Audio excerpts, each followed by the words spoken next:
John Papa. Hey, John Papa. I haven't seen that name in a long time. Have you read any nonfiction books about piracy, especially any emphasizing what naval battles were like? I'm generally finding character bias, but not a lot of strategy. The first and best nonfiction book on pirates I ever read was The Buccaneers of America by John S. Wemeling. He was taken captive, basically made a slave by pirates, and upon escaping, wrote a lot about their lives. You know, what life was like aboard a ship and during battles and such like that. And the thing I took away from this book, I read it as a teenager, was how really boring being a pirate was. Because there was long periods of inactivity. They might raid a port or or take a ship and then hide. Go hide because the British Navy or the Spanish Navy would be looking for them. And Squemeling was all along the Spanish Main, all through the Caribbean. And sometimes they would hide for 6 months to a year. They would find some remote island, put into port, anchor their ship or careen their ship, and just spend 6 months to a year on that island, which gave the pirates the name Buccaneers, because a lot of that time they would spend hunting deer and skinning them for their hides, just basically to pass the time. And that's where the word buccaneer comes from. Now, as far as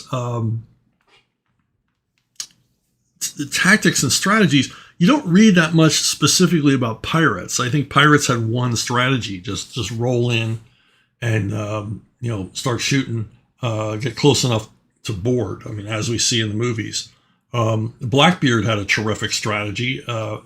If he was on a smaller ship, wanted to take a larger ship, once his men had boarded the larger ship, he set fire to his own ship, basically to say, "There's no going back." You take this ship or we'll all hang. And that gave his crews the motivation to take that other ship for their own. And that's why we remember Blackbeard to this day, because he was a successful pirate and incredibly ruthless. Two of the best books I've ever read, and they are really expensive now on eBay and Amazon, are the two Borders Away books. And they show basically boarding tactics, weapons, and such like that. What kind of weaponry and grappling hooks. I mean, very, very detailed with illustrations and all the rest of it. These were invaluable when Steve Epting and I were working on El Cazador. Now, as far as tactics, you can buy books on like naval tactics of the period, and they're not written for landlubbers. It's like I tried reading some of these things, and I'm like, I'm completely lost. I don't understand any of this terminology. I don't understand what they're talking about. So I began reading nautical fiction, because nautical fiction writers have to make this clear to landlubbers, because most of their readers are going to be landlubbers. And so a lot of what I learned about nautical tactics came from Patrick O'Brien and Alexander Kent and Dudley Pope and writers like that. And,